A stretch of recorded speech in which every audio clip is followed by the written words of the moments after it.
2 new workers for his fields. But before he sent them out for the day's work, he told them he had just one rule: don't steal any of the fruit. The two agreed to obey the rule. After the day was over, the 2 workers came in to report to the farmer. He asked them if they had stolen any fruit, and immediately their consciences forced them to say, "Yep, we did. We ate some when we got hungry." The farmer replied, "Okay, here's your punishment. I want each of you to go pick 10 of your favorite fruit and come back to me." The guys couldn't believe their ears. This seemed more like a reward than a punishment. After 15 minutes, the first guy came back with 10 cherries. The farmer promptly told him that as part of his punishment, he would have to stuff each cherry up his nose. The guy was kind of upset about that, but he knew he had done wrong, so he slowly began to push the cherries up his nose, one by one. As he was working on the 3rd cherry, he began to laugh hysterically. The farmer asked, "What's so funny?" He said, "The other guy's out there picking watermelons."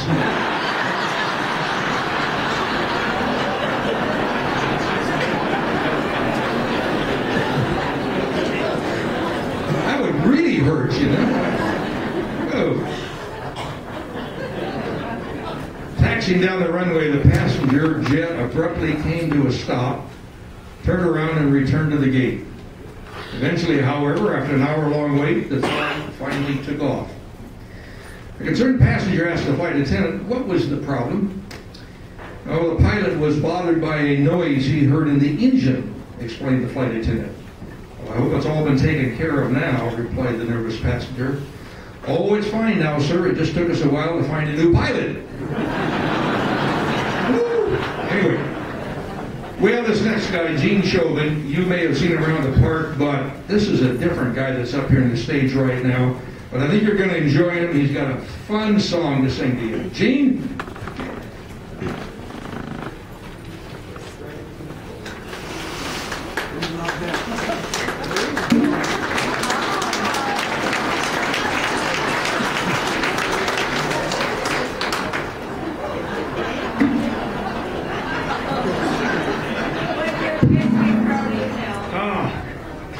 I'm kind of nervous. I come out here and I get so nervous and I start to sweat and I have a tough time here. Whoops. Ooh. That's okay. It just looks like I went to the bathroom, which is kind of what happens every day. But I went here one day and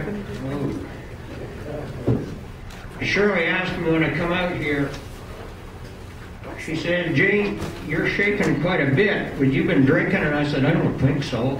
Well, I said, "Well, maybe I was, because I went to the bathroom and when I come out of there, I was all wet down the front and I didn't have any booze left, so I guess I was drinking. I don't know." But I got all ready for my act tonight. I got my haircut done. I got my hair done. My buddy Lynn over there in town did my hair for me, and you can tell he only had half a beer when he done it, because you ought to see the job he does when he's had 6 or 8 of them. And it must have been good, because I was at the pool today, and these ladies was looking at me, and they was kind of giggling and giving me the eye, and then when I got up to go home, they followed me on their bicycles. And they was coming down the street after me, and I kept looking over my shoulder, and they kept coming, and I was thinking, keep it coming. And they come down, and they stopped at my yard, and they come in, and they says, "Gene, do you need your tree pruned?" And I said, "I don't think so." And they said, "Are you sure?" And I said, "No, I didn't." I says, "I know it don't need pruning because Carlos did it last November." And they looked at me kind of funny, and they says, "Last November?" And I says, "Yeah, it just looks," he said, "it just looks disgusting, but in 2 years it'll be good as new again." And they got on their bicycles, and they's gone out of there in 10 seconds, and they was pedaling down the street like you wouldn't believe. They just going bloop, bloop, bloop, bloop, bloop, bloop, bloop, down the street, and you should have seen how fast their feet was moving. come here to grow old gracefully. And this is a story about growing old gracefully, and my kids told me, they said, you know, you got to quit talking about the good old days. And I thought, well, okay, I guess I got to make new ones. But I can't remember what I did yesterday, and hell, I don't even know what day is it today, you know. But I'm going to give it a try, so bear with me. I got to remember the tune, because this song's only in my head. That ain't saying much. You can tell if it was saying much, I sure as hell wouldn't be sitting up here doing this.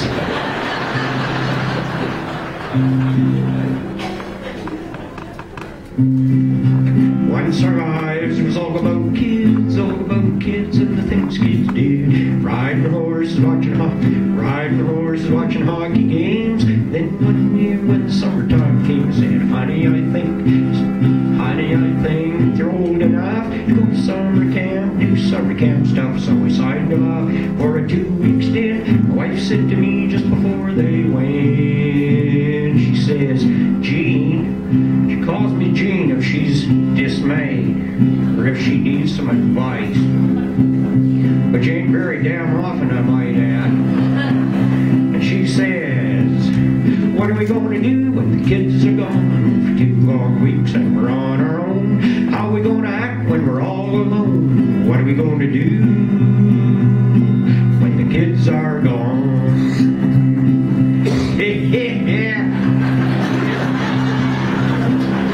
I thought about this for a little while, but not too long.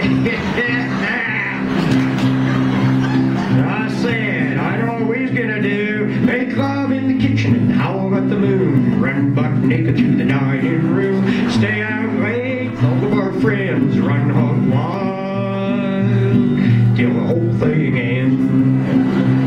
Yeah! Make love in the kitchen and howl at the moon. Run buck naked through the dining room. Stay out late, all of our friends. Go hog wild till the summer camp ends. Yeah, that's what we did.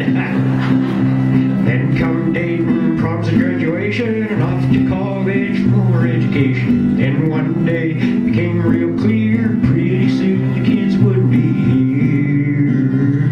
And my wife says to me, honey, and I know what she meant then. She only calls me honey when she wants to down, never mind.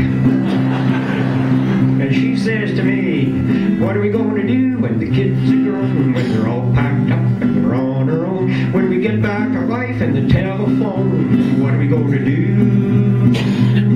when the kids are grown? This time it only took me about 5 seconds to think of a good answer. And I looks at her and I said, yeah, I know what we's gonna do. Yep, make love in the kitchen, howl at the moon, run buck naked through the dining room, get a yellow pickup and a matching bike, run hog wild, hell yeah, do whatever we like. Make love in the kitchen, howl at the moon, run buck naked through the dining room, get a yellow pickup and a matching bike, run hog wild. Do whatever we like.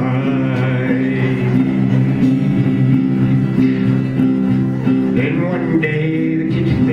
one day the kids come down, so we're having trouble just getting around. We hate to see you come to some harm, so we're sending you off to the Sundance Farm. And I thought to myself, what the hell's a Sundance Farm? I had visions of these old hippies with flowers in their hair, wearing pink tights and little shorts, chasing me through the fields all over the place. Oh boy, and I ain't even gonna tell you what I thought the women might look like. And my wife says, Gene Wilson, she called me Gene Wilson when she's distraught. Kind of like the time I come back from the dog wash and I threw my shoes in the closet and there was something stuck on them when she was in there. And she says to me, What are we going to do when they put us in the home? When the kids sell off everything we own? When our hearing and our vision and our teeth are gone? What are we going to do at the Sundance home? You know what I was going to say? Well, I says to her, honey, don't you worry, darling. I'll make love in the kitchen, howl at the moon, run naked through the dining room. If they tell us to quit it, hell, we'll do it again. We're going to run hog wild till the whole thing ends. Make love in the kitchen, howl at the moon, run naked through the dining room. If they tell us we can't, we'll just do it again. We're going to run hog wild till the whole thing ends. You bet it. Ain't going to quit it till the whole thing ends.